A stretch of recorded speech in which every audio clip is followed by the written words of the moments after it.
किसान साथियों, जय सियाराम। मैं हूं कृष्णा पाटीदार चिरोला से और आप देख रहे हैं वेदर पाटीदार परिवार यूट्यूब चैनल, जिसके अंदर आप सभी कृषक साथियों का बहुत बहुत स्वागत है।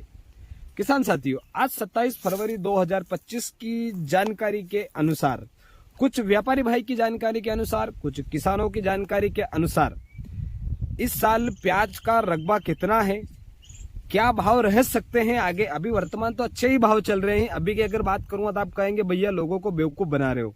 तो अभी तो वर्तमान समय में अच्छे भाव है। जब मंडी में माल पहुंचेगा अत्यधिक मात्रा में, अप्रैल की बात कर रहा हूं, तब क्या भाव रह सकते हैं व्यापारी भाई की जानकारी के अनुसार आज इस वीडियो के अंदर हम चर्चा करने वाले हैं। किसान साथियों, बात करें क्लाइमेट की तो मैंने अभी 20 फरवरी के दिन मौसम से संबंधित पोस्ट अपलोड करी थी, जिसके अंदर बता ही दिया है कि बारिश की संभावना से कहीं तक नहीं है।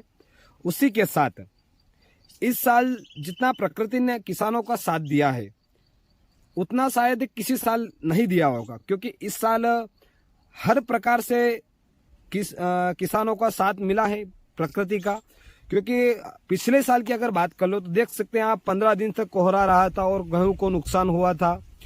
फिर बाद में प्याज की जब कटने के योग्य हुए थे, पक गए थे, उस समय भी बारिश हो गई थी जिससे प्याज खराब हो चुके थे। तो किसान साथियों, इस साल वो लगभग अभी तक तो नहीं हुआ है।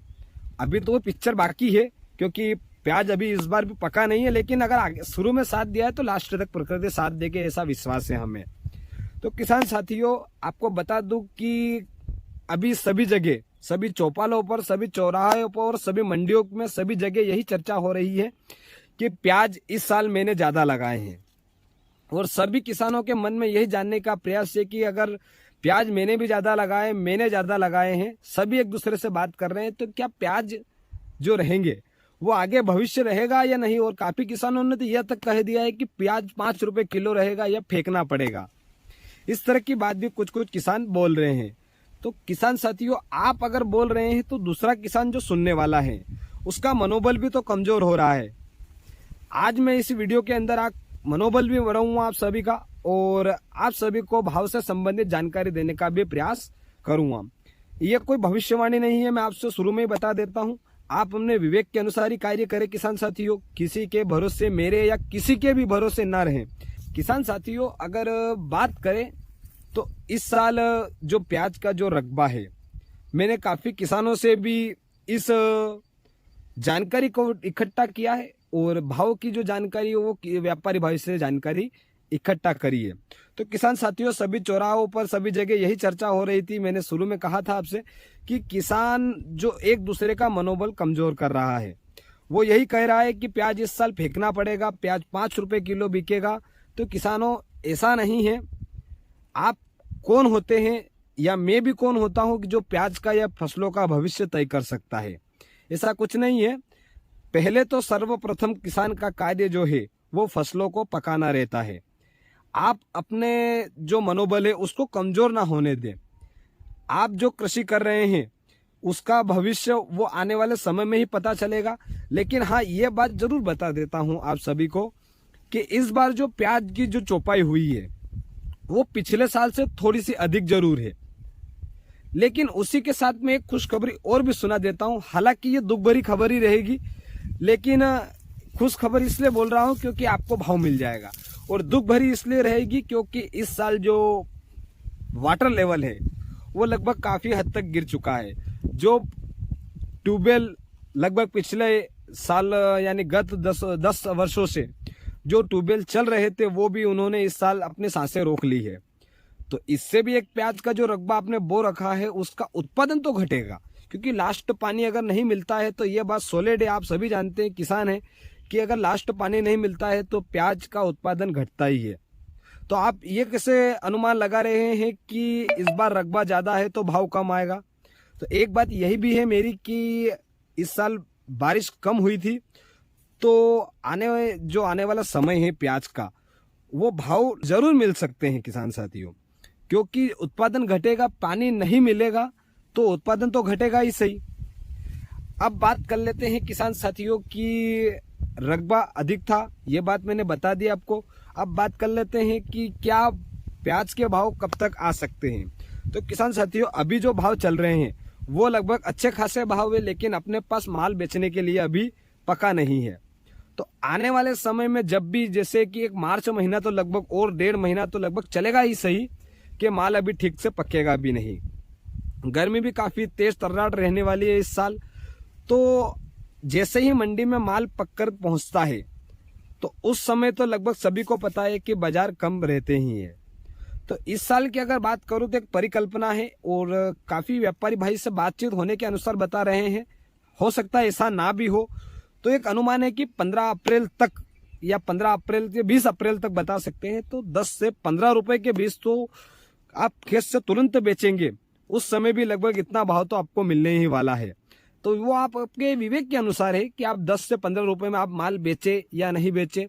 सब किसान एक दूसरे को कंपेयर करते हैं किसान साथियों, इस वीडियो के माध्यम से बता देता हूं, क्योंकि मैं खुद एक किसान हूं और सभी यही सोचते हैं कि अगर 10 से 15 रुपए बिकता है और अगर किसान माल बेचता है तो आगे जो रहते हैं वो किसान यही सोचते हैं कि अरे यार अभी सब बेच देते हैं, चलो अपन बाद में बेचेंगे, और ऐसे बाद में बेचेंगे। और तो किसान साथियों ऐसा नहीं है, आप थोड़ा थोड़ा माल बेचे, थोड़ा इकट्ठा भी करके रखे, हर समय का भाव का आनंद ले, क्योंकि एक साथ सभी माल स्टोरेज करके रख लेंगे और अगर भाव नहीं मिला है तो 15 रुपए से अगर भाव में पूर्ति हो जाती है किसानों की, क्योंकि लागत लक्ष्य जो लगाते हैं वो भी मिल जाते हैं और मुनाफा भी थोड़ा बहुत तो मिलता ही है। तो किसान साथियों मेरे कहने का मतलब यही है कि हल्का फुल्का माल जो थोड़ा बहुत रहता है वो तो आपको बेचना ही चाहिए 15 रुपए तक भी। तो एक 15 अप्रैल से 20 अप्रैल तक तो भाव रहेगा ही सही 15 रुपए तक का, उसके बाद की फिर जैसा भी होगा मैं वीडियो के माध्यम से आपको बताऊंगा भी सही। किसान साथियों आपको बता दिया है कि भाव क्या है, रकबा कितना है। किसान साथियों एक बात और बता दूं कि जहां तक मेरा मानना है कि इस साल प्रकृति अच्छा खासा साथ दे रही है, मैंने शुरू में बता दिया है, वापस दोहराऊंगा तो आप बोलेंगे भैया आप तो वीडियो लंबा कर रहे हो। तो मेरा यही कहना है कि भैया आप अपनी फसलों को पकाने में पूर्ण ध्यान दें, अच्छे से पकेगी तो आप उसको स्टोरेज करके रख सकते हैं, ये बात बोल रहा हूं मैं। मेरे कहने का मतलब यही हुआ है कि आप अच्छे से पिलाए उसको, अच्छे से देखरेख करें उसको, अच्छे से बायो न्यूट्रिएंट जो भी उसको पौधे को तत्व की आवश्यकता है उसको दें, ताकि वो पौधा अच्छे से रहेगा तो उसका कंद भी अच्छा रहेगा। कंद अगर अच्छा रहेगा तो वो पानी से अगर भरपूर मात्रा में उसको मिला है तो वो टिकाऊ रहेगा, लंबा समय तक टिक सकता है, यानी सावन महीने तक भी टिक सकता है। तो मेरे कहने का मतलब यही है कि आगे भी आपको भविष्य मिलने के चांसेस रहते हैं। और अभी से अगर आप हार मान लेते हैं कुछ किसानों के बातों में आकर कि भाव तो रहेगा ही नहीं, 5 रुपए किलो बिकेगा, फेंकना पड़ेगा, तो यहाँ से आपका जो मनोबल है वो कमजोर पड़ जाएगा। तो जिससे क्या है कि आप फसलों पर ध्यान नहीं देंगे और फिर उसको कहे, मेरी मालवी भाषा में कहेंगे तो आगा काट देंगे, सादी भाषा बोल रहा हूँ, बुरा ना मानिएगा।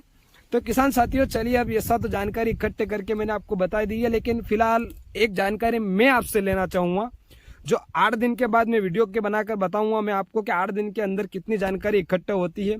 तो वो जानकारी ये है कि क्या आपने इस साल प्याज ज्यादा लगाया या कम लगाया, और प्याज लगाने के बाद क्या आप प्याज को पूर्ण रूप से पका सकते हैं, मतलब पानी आपके पास पर्याप्त है या बारिश की आवश्यकता लग सकती है। ऐसी जानकारी इस वीडियो के अंत में आप कमेंट्स के माध्यम से जरूर दीजिएगा दोस्तों, जिससे क्या है कि मैं अगले वीडियो के माध्यम से जब भी वीडियो बनाऊं तो मैं बता सकूं कि भैया इतना रकबा मैंने पिछले वीडियो में किसानों से पूछा था और उन्होंने अपना जो अनुभव था वो बताया है कि हाँ हमने इस साल प्याज ज्यादा लगाया या पानी की आवश्यकता हमारे यहाँ है या पानी कम पड़ चुका है, उत्पादन घटेगा ही घटेगा। ऐसी जानकारी छोटी छोटी इकट्ठा हो जाती है।